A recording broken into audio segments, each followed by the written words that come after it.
In today's video we continue with the Mini One R56 and change the brakes.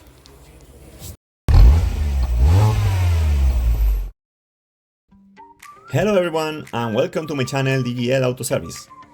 As I already told you in the last video, today I am working again on the Mini One R56. In this case, we are going to change the front brakes, both discs and pads. Let's go! I start by opening the brake fluid reservoir to remove some fluid. Since the moment we remove the old pads and move the piston back, the level will overflow and we don't want it to come out of the reservoir and spill everywhere. Now we can lift the car. In order to remove the brake discs, both the caliper and the caliper holder must be removed. On the left side, before starting to disassemble, the pad wear sensor must be first removed. It comes out simply by carefully pulling it. We leave it aside for now, since we will replace it with a new one later. I go on with the caliper disassembly. First, the caliper body has to be removed. It is fixed with these two screws to the guides. To loosen them, we need a size 13 socket and a fine size 15 spanner to hold the nut. Now the caliper comes out simply by pulling it. Just leave it hanging on the spring, taking care that the brake hose is not too tense or folded at any point. All pads out, which were not that bad, to be honest. Now the two screws that fix the caliper holder to the knuckle have to be removed. These are a bit tighter than the previous ones, nothing that can't be done with a slightly larger wrench and a size 16 socket.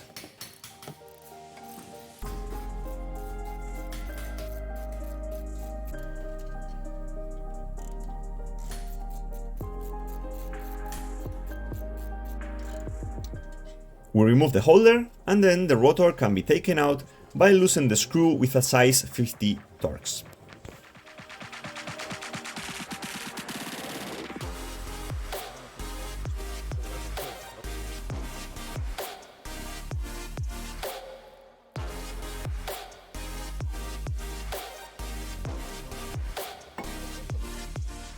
Here we have the wheel hub, somewhat dirty since the dust from the pads gets everywhere.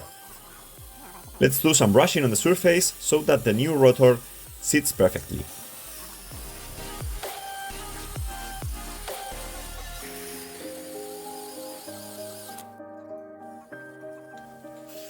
A little brake cleaner, and it looks like new.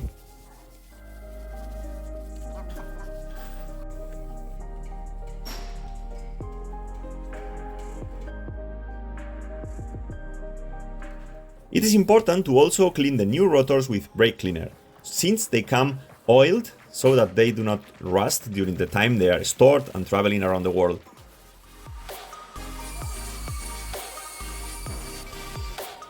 Put the new rotor back in place and then tighten it to about 20 foot-pounds.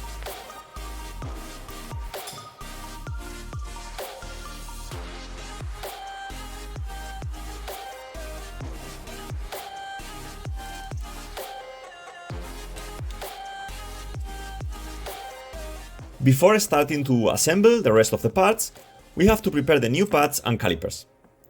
As you can see, these new plates come with the pad kit. So we take out the old ones and put in the new ones. In the same kit, there were also two new screws to anchor the calipers to the holder. A bit insufficient since 4 are needed. For the two that are missing, we use the old ones that can be reused since they are in good condition.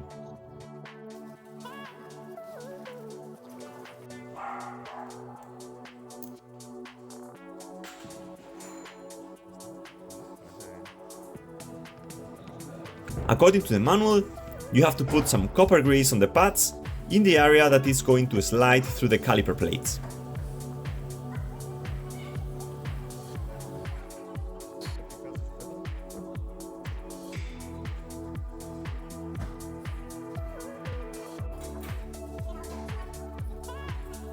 Now we can put everything back together. First, we place the caliper support and tighten the screws to 81 foot-pounds.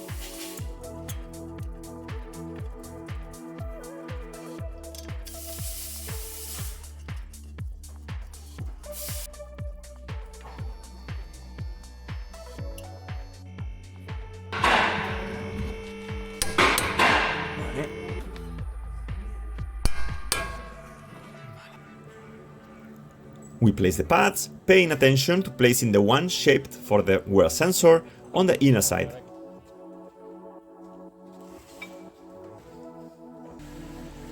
In order to position the caliper back in its place, the piston must be moved back. With this tool, it is super easy. The images are from the right side, since on the left side I forgot to hit the record button, but it's the same.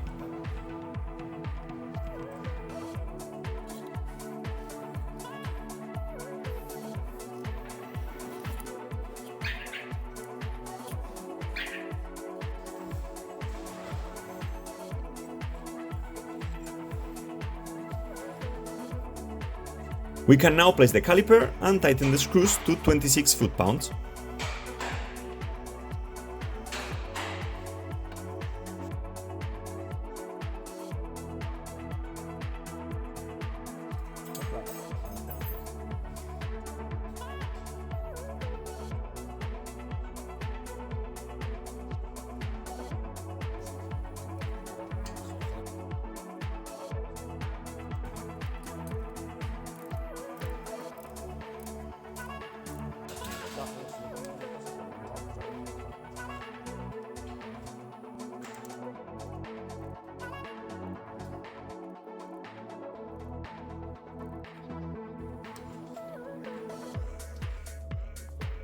On this left side, as I already told you, is the pad wear sensor, so we are going to change it for a new one. The sensor is routed to the inside of the wheel arc, so this clip must be removed to gain some space when removing the old sensor and inserting the new one. From the wheel arc opening, you can see the sensor connector, but the access is much better from the inner side. Here you can see better where the connector is placed.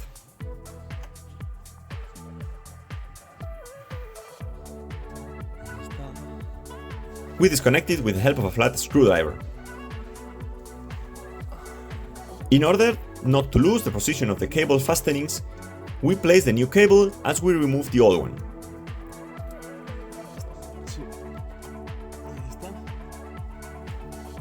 With this rubber clamp, we attach it first to the bodywork in this area. On the outside, in the shock absorber area, it has two other rubber clips to anchor it to this other cable that you see there.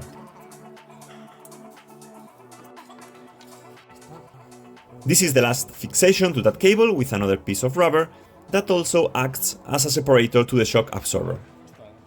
Then it is attached to the caliper bleeder, and finally the sensor is placed in the caliper.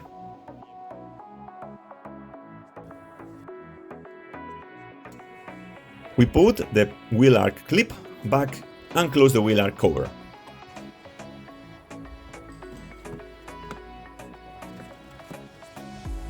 We are ready on this side.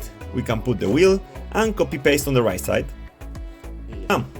Don't forget to put a little copper grease on the lip of the hub where the wheel sits.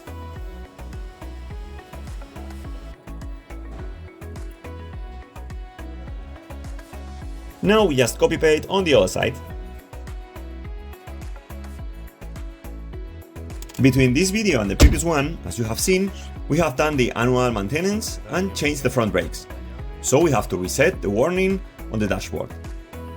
To do this, insert the key and without pressing any pedal, press the start button. Then press the dashboard reset button for about 5 seconds.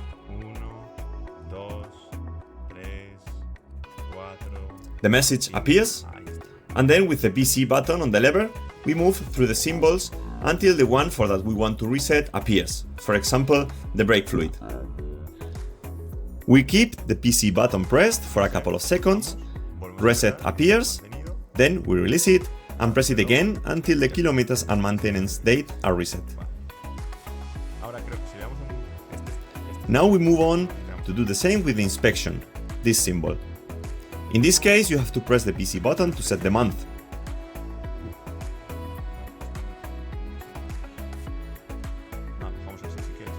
Then leave it alone and it will jump to set the year. Press the button to set the year and then leave it again for a few seconds and it will automatically set the new date. Next is the engine oil with this symbol.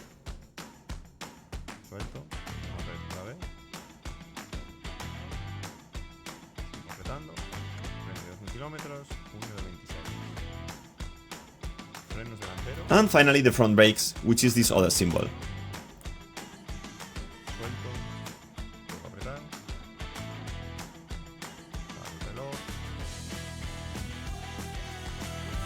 And that's all for today.